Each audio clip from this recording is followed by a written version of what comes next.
fellow reformers. It's wonderful to see you here in sunny Doncaster. Yes, the sun shines on the righteous, and we are the righteous, we the reformers. Thank you so much to all of you for being here. It's absolutely fantastic. It's our biggest ever conference so far. And my God, don't we need it. Now, before I go into this contract and various things that are winding me up and winding you up, just a few thanks, because these sort of events, they don't just happen overnight. It takes a huge amount of organization, and so a massive thank you to our chief exec, Paul, and the whole team at headquarters. They've done a brilliant, brilliant job.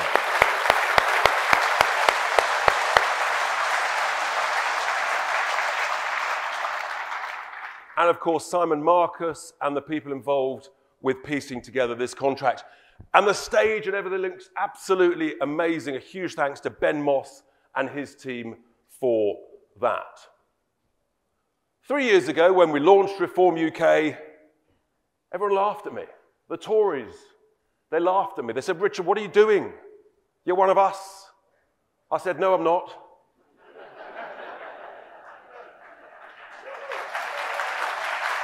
And then, let me tell you, 3 years later, with your help, they're not laughing now. That is for sure. I'll tell you why they're not laughing. Because they've broken Britain. And it's going to be left to us to save Britain. We're making great strides. We've gone from 0% in the polls 3 years ago. YouGov this week, 13%. A mere 7%.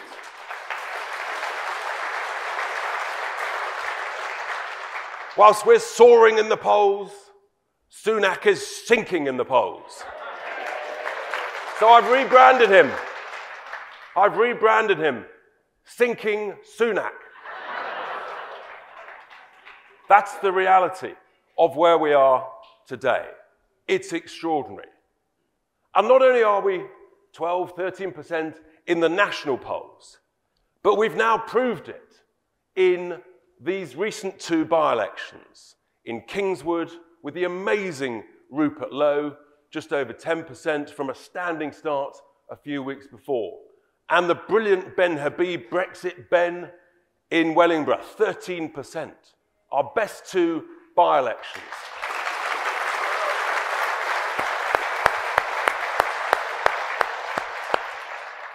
It reminds me of the late, great Bruce Forsyth when he said, "Didn't he do well?" Didn't he do well? Didn't they do well? They really did fantastically. And this, ladies and gentlemen, this is just the beginning. You've just heard from Simon Danchuk. I was in Rochdale yesterday. The recognition of Simon is fantastic. He's doing a brilliant job. I'm going to be talking later about what's going on to our democracy. Simon touched on it. I mean, this is serious stuff. When the second favourite in the by-election is not allowed into a general hustings. Just think what that says. I'll come back to that. But Simon is doing a fantastic job. Now, on the 3rd of January, we had a press conference in London, and I said to everybody, I said, you cannot grow an economy with the burdens that we currently face. With record high taxes, record high wasteful government spending, daft nanny state regulations from the EU that drive us all bonkers, mass immigration, low-skilled immigration that's depressing British wages. And then, of course, our favourite, our good old friend, net zero. You cannot grow an economy with these burdens. And just a mere 4 weeks later, I was proven right as we slipped into recession, the whole economy into recession. Sunak, just a few days before sinking man, he said the plan's working, to which I say, some plan? I quite like the old days, in the 1980s, the 1990s, you'll remember. We grew at 2.5% to 3.5% every single year. We got worried if it was below 2%. And if it was below 1%, it was a moral recession. old Sunak and Jeremy Hunt, they're excited. At 0.25% here, 0.5% there. For God's sake, it's pathetic. That's not growing an economy. That's a disaster. But don't worry. Sir Keir. I'll start again. I much prefer the other name. This actually, I have to give credit to Paul occasionally. This was his idea. Starmageddon. Starmageddon. Now, it's true. That's the reality. It's true. The risk of Starmageddon in a constituency near you in 2024. He's not a clue how to grow the economy. Not a Scooby-Doo. And not only is the economy now in recession, but because of mass immigration per head, we've been in recession for 7 quarters, the longest period on record since the mid-1950s. That, ladies and gentlemen, is why everybody is feeling poorer. We all sense it. And it's an absolute disgrace because, of course, we came out of the Brexit party and Brexit is such a great opportunity. Like anything in life, if you do a job, for heaven's sake, do it properly or don't bother. That's the reality. And that's why, in this election year, this document, this contract, you see, all the others, they use the expression a manifesto. Well, we're tired of that. That just stands for broken promises. This is a contract. It's a contract with you and with everybody. But very deliberately, you see, the likes of Ben, Rupert, myself, we come from the world of business. We're of a certain age. We've been around the block a few times. We know how things work. And what you do in business, you come up with a business plan, and you then push it around your senior team for comments, for ideas, corrections, clarifications. And that's why, ladies and gentlemen, with this contract, with a completely different approach, we've issued it today, and there'll be copies for all of you as I finish speaking outside. We're issuing it as a draft, very deliberately, because I want you to look at it, I want you to read it, study it, and many of you have been involved, as Simon said, in helping piece it together. And you'll say, Richard, I like this, I like that, but you've forgotten that. And our enemies will say, well, that's okay, and you've got that number wrong. Fine. I'll tell you why. Because I want people to talk about our ideas. I want the latte Labour lot. That's who I call them. They're not the party of the workers. They're the party of latte and Islington. We're the party of the workers. I want them to attack our policies because our policies should be centre stage in the national debate. We're the first people out of the blocks with this contract. And it's so important to be able to talk about some of these things. That's why we've done it as a draft, to get people to talk about it, to attack it. And then, yeah, sure, we might say, yes, you're right, we can add this, we can correct that number. But the principle, the philosophy of the change is essential. Because the country's absolutely broken. You're angry, I'm angry. The emails I get from people is incredible. People are steaming mad at what's happened to our beloved country. But I believe we can turn it round. And that's what this contract does. It is a serious way to reorganize how we run and manage this country of ours. Some of the numbers are extraordinary. We had to double and treble check them. Since 2019, government spending over and above the rate of inflation, government spending is almost 200 billion higher over and above inflation than in 2019. Public sector workers, an additional 600,000 on the books. And yet, outcomes, what works in the public sector? I mean, if we were paying more tax and everything was working like Swiss clockwork and Swiss trains, you might say it's worth it. Nothing's working. So how can we pay more to more public sector workers, and yet the outcomes are worse. Our health outcomes are amongst the worst in the developed world. So we're paying more for less. So don't anybody tell any of us that there's no wasteful spending, there's no mismanagement, there's no inefficiency in the public sector. There's hundreds of millions of pounds of waste.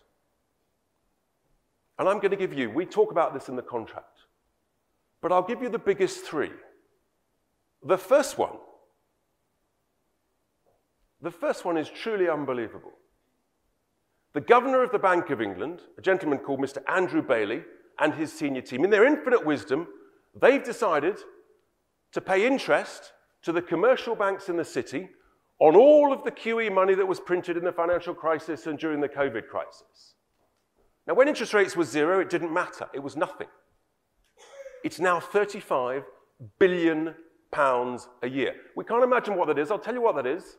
That's £700 per year of your money, straight out of your back pocket, straight into the pockets of the city banks. 700 quid, every single adult in this country. This is a voluntary decision by people running the City of London to look after their mates. I first raised this in December 22. No one in the Tory party, no one in the establishment has challenged me on it. Why? Because they know I'm right. And they're too embarrassed, and they're too humiliated. And if you don't trust me, trust probably one of our most experienced economists, Patrick Minford, who used to advise Margaret Thatcher. Trust two former deputy governors of the Bank of England who agree with me. And if you want to trust a left-wing think tank, be my guest. The New Economics Foundation, they also agree with me.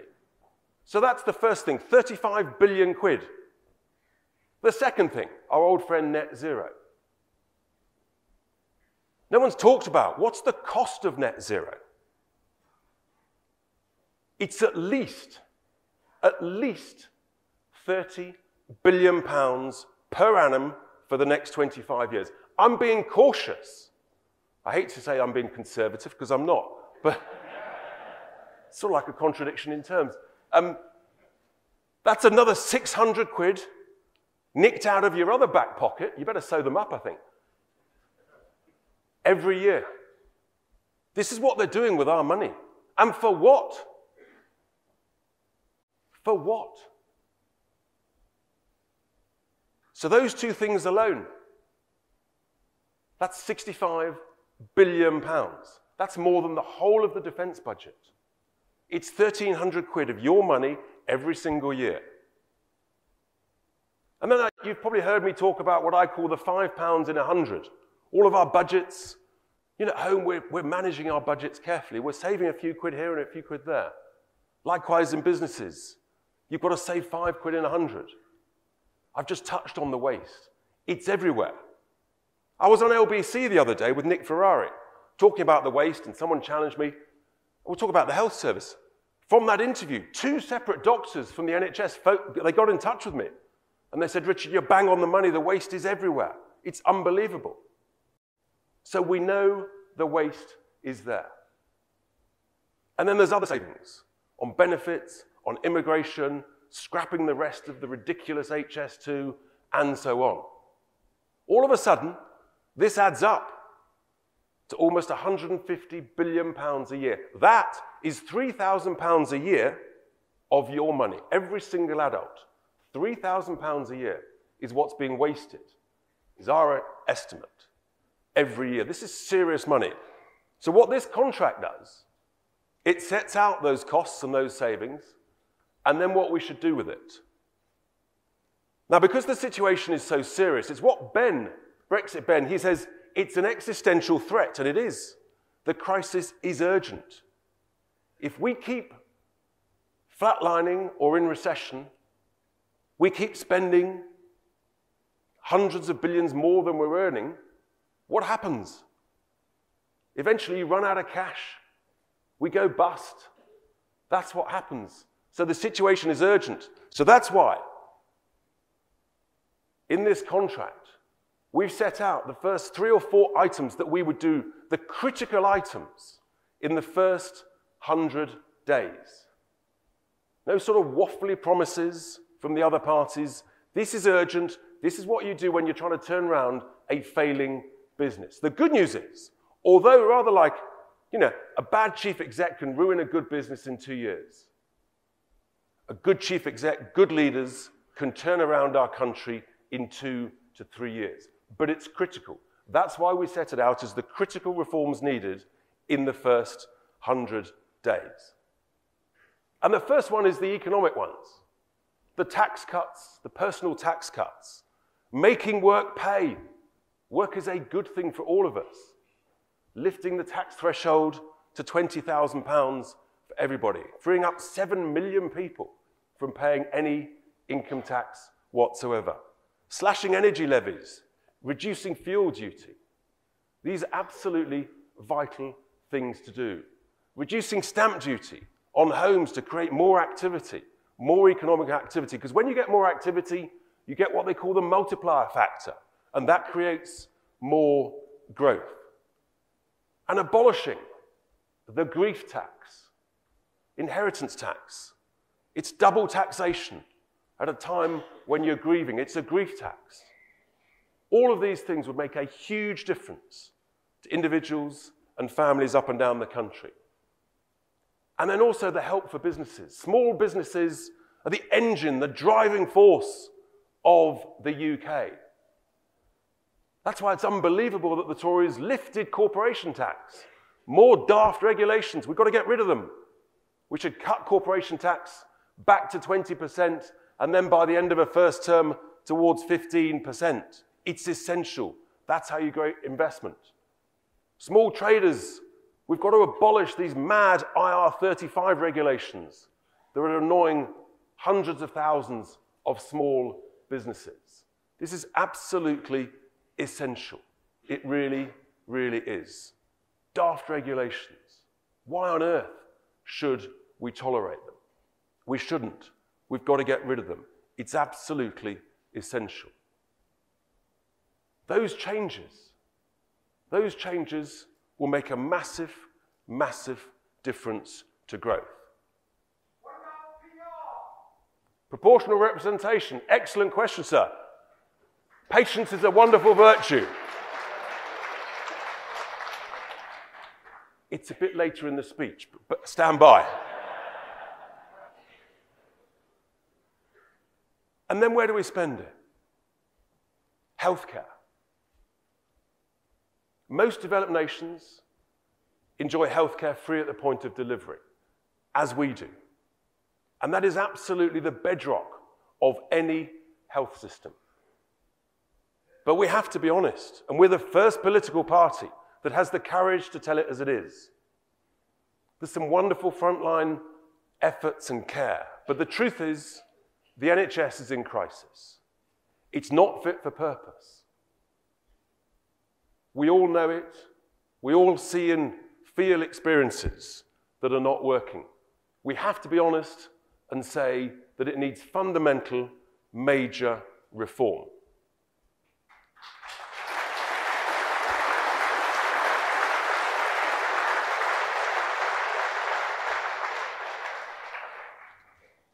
Now, the way we do that, the last thing we need to do is to give billions more to the bungling, incompetent, wasteful NHS bureaucrats.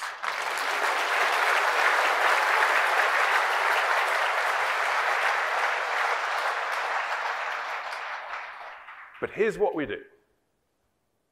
So with those savings that I've just talked about, yes, we can allocate about another 10% to healthcare in the UK, about £17 billion. But we would do two things. Firstly, frontline health and social care staff. As I've said before, they should receive basic rate income tax relief because we need to retain good staff, we need to attract recently departed staff back into health.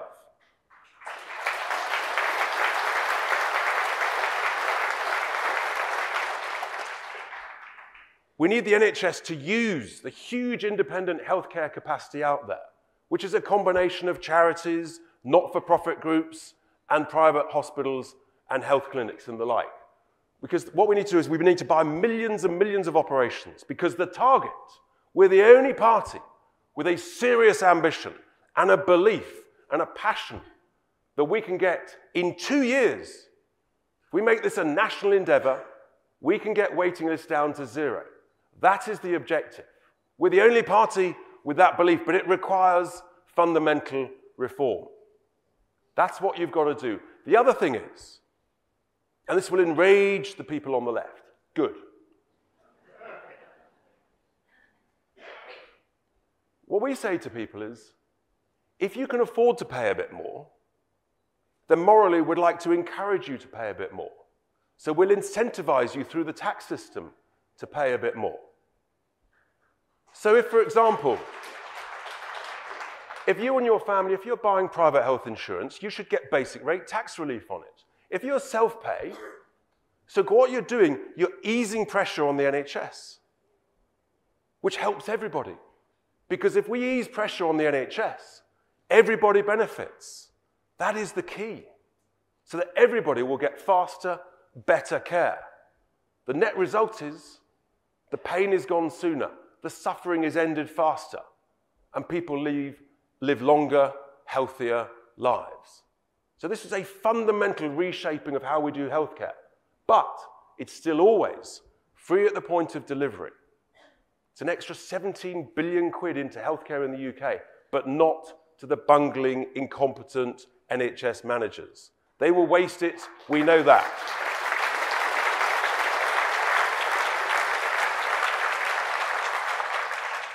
I know what the lefties will say. Tice is privatising the NHS. No, I'm not. No, we're not. We're protecting the NHS by taking pressure off it. That's what we're doing. The truth is, we're saving the NHS. Although I thought the NHS's job was to save us. This is the way to protect the NHS, to take pressure off it permanently, so that everybody gets free at the point of delivery, faster, better care. And this is what this election campaign over the next few months needs to be about. We need to have this philosophical debate. And we're the only people with the courage to do so. It's absolutely essential. We talk about in the contract also, and Anne Widdecombe, bless her, I'm like the warm-up act for Anne. She'll talk more about policing and justice. But we've got extra investment. We need at least another 30 to 40,000 bobbies on the beat. And we can fund that with these savings.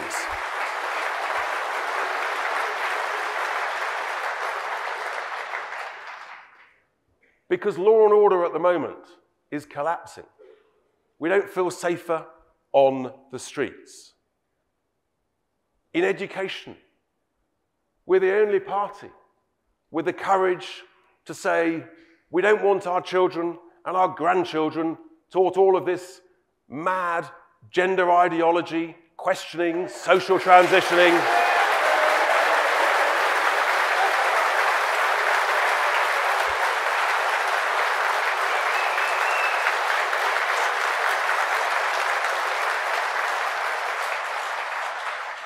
It's all in here. And thank you for that applause. The fact that no other party has the guts to say it. Oh, I'm pleased to confirm that I know what a woman is.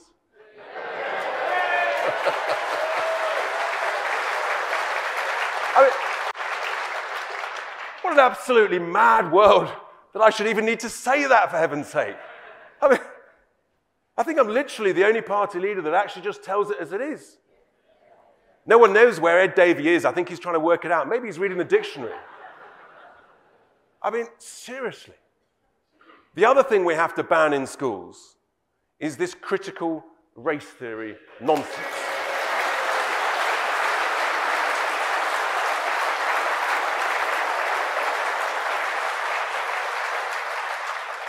It's actually quite easy how you do this.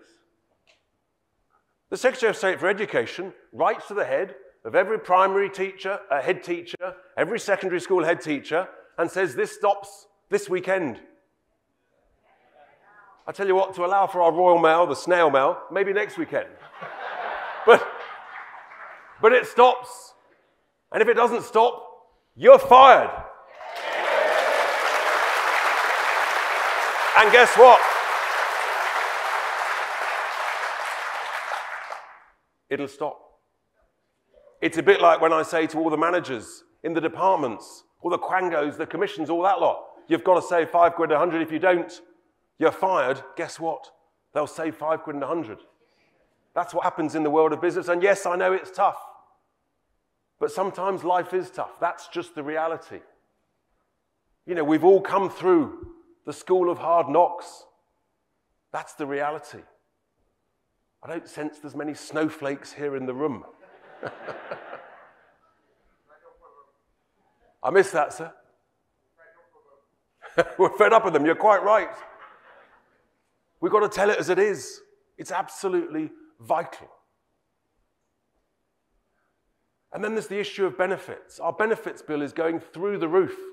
We've got well over 5 million on out-of-work benefits. 1 in 8 of the working age population. What we want is a world-leading benefit system that protects the genuinely ill, disabled, and vulnerable, the genuinely unemployed.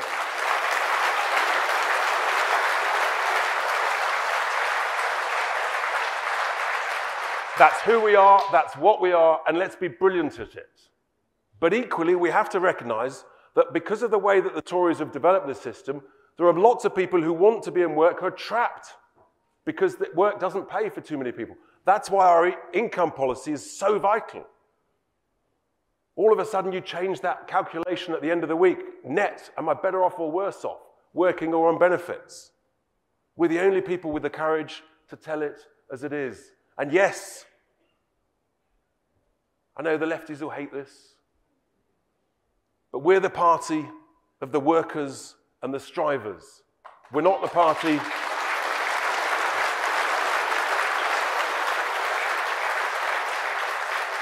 We're not the party of the shirkers and the skivers.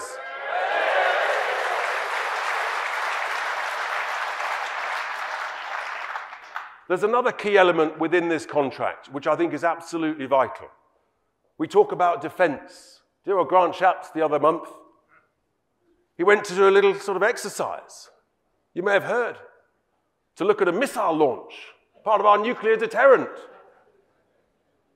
I think the word is plop. Apparently, I could throw a cricket ball further than that missile went. No ball. I mean, honestly. We've got 2 aircraft carriers stuck in Portsmouth. Nothing works in the MOD. Their procurement's a disaster. But we live in dangerous times, sadly. And because of the savings in our contract, we need to get spending on defence to 2.5% of GDP within 3 years, to 3% of GDP within 6 years. And we work out how to fund that.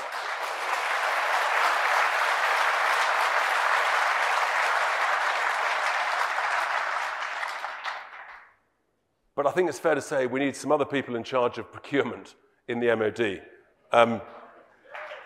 The next thing is, clearly as part of our defence, our veterans, and we're going to establish, you see the Tories, they've sort of done the usual thing. They talk a good game, and they've set up a little office in some back corridor somewhere and stuck dear old Johnny Mercer in it with no cash. Useless. We're going to set up a whole Department of Veteran Affairs. Because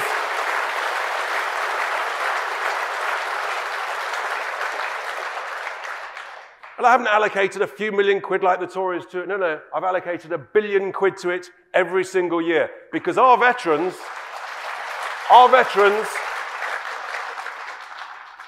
they are treasured assets. They have so much to give to the country that we should be using that incredible talent, that experience, that logistics expertise to make things happen, the discipline, the structure, the can-do attitude. It's absolutely unique. We should be celebrating it and welcoming it, frankly, to run most of the rest of the public sector. Imagine.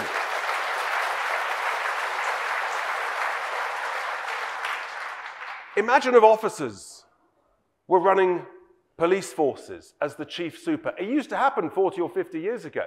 It should almost now be a required qualification. Imagine if top army logistics people were organizing hospitals as the chief operating officer. Imagine. I'm pretty sure they'd sort out the A&E waiting times. I'm pretty sure they'd get the ambulances emptied when they arrive at A&E. I'm pretty sure they'd remove the bed blocking because they have a can-do attitude. We want our Department of Veterans to be an absolute bedrock. It'll help also overcome the recruitment crisis in the Defence Forces because people will feel part of a unique, special team. Young people will look up and aspire to that. There's some really good stuff in this document that I urge you to read about this. And I'm very grateful to all of those who've helped piece this together. I actually think it's a key part of this document. In America, they look after their veterans properly, and so should we.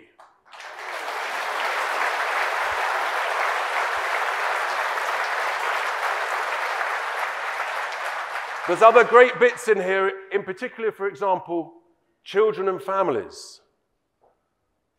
And having taken the input from various people, we've also got in there a really important thing to help parents of children. So that if you've got one parent at home looking after the children, you can share a percentage of the second tax allowance. And that is a massive, massive difference. So we're saying, for married parents, you can share 25% of the second tax allowance.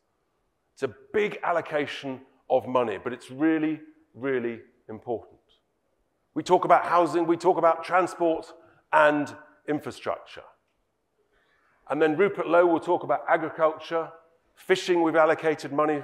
June, the lovely June Mummery, the brilliant June, she would be here, but unfortunately she is unwell to talk about fishing, but we've got about 2 billion a year in here for fishing and coastal communities. There's some really important information in there. And then I come to what the gentleman was impatient over there about the Constitution. And I love impatience. I'm impatient. That's why these reforms are critical.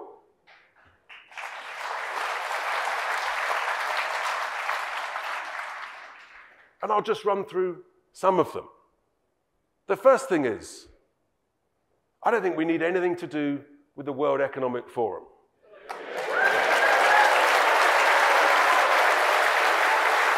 The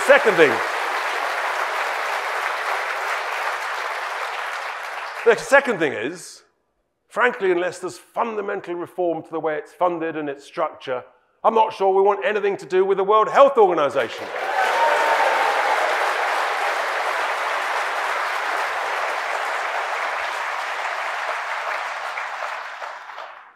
And whilst I'm on that subject, I think it's really important, given that we've got a serious problem with excess deaths at the moment, that nobody in the government wants to talk about. Nobody wants to talk about this. I started talking about it 13 months ago. We need an inquiry not only into excess deaths, but also into vaccine harms. It's essential. Again, surprise, surprise, the establishment doesn't want to talk about this. We're the only party that says it as it is. And then our good old friends, the House of Lords. I think that probably needs some pretty serious reform. We've got lots of friends around it. Our friends, the BBC. We clearly need to abolish the existing licence fee and have a complete reset of how the BBC is organised.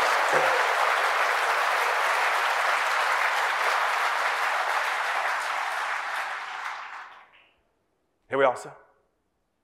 Our electoral system, proportional representation. We need that. The current system is totally unfair. It perpetuates, basically, a monopoly between the two main parties. It's an outrage. We need PR, but we also need fundamental change to the postal voting system, which I'm afraid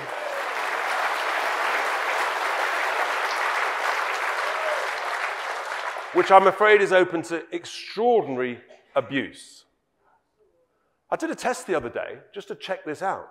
When you sign up for a postal vote, you can't believe this.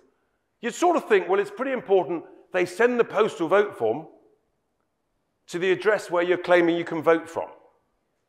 No, no. You can ask to send the postal vote form to the other end of the country.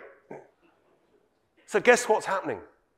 You're getting houses in certain towns which have got 2 bedrooms, and you've got 8 voters registered at that address. This is what's going on. 10. Any more bids? We saw it in Peterborough, and I'm really serious and very concerned that we're seeing it as we speak. In some constituencies now, the postal vote represents 30% plus of all voters. Now, yes, for many people it can be convenient, but if it's open to widespread abuse and fraud, you can have some by-elections and some elections where the game's already over the moment the postal votes go out. This is absolutely, fundamentally wrong. We've got to change this stuff. We've got to reform the way our Constitution works. Other bits of the Constitution. We've got to get rid of this ridiculous Equalities Act in 2010 that is driving us all nuts.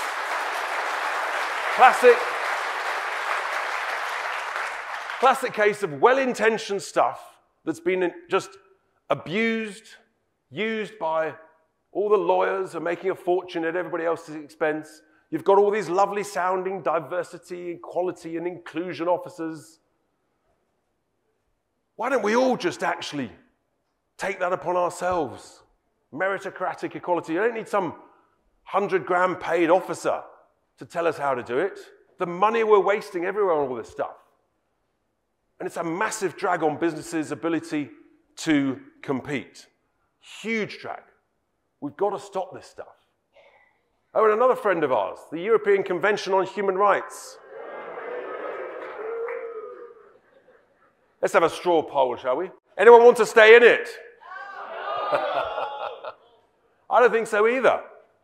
All of this stuff is absolutely vital, and it's all in here. And if we don't do this, I'm afraid that our country is going to continue to decline. I'm an optimist. You have to be in politics. But we are making great, great progress. And I know that with this contract, with your help, and with the help of all our supporters, all our candidates, we are going to make a massive, massive difference in this election campaign. I also know that we're the first people out of the blocks with this contract. It's going to shape the debate, and we need that. We absolutely need it.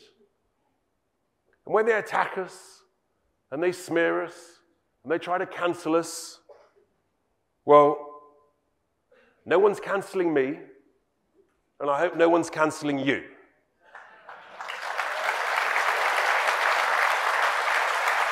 I'll tell you what it means when they do this stuff and they call us names.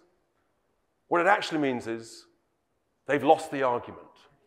That's the reality. They've lost the argument.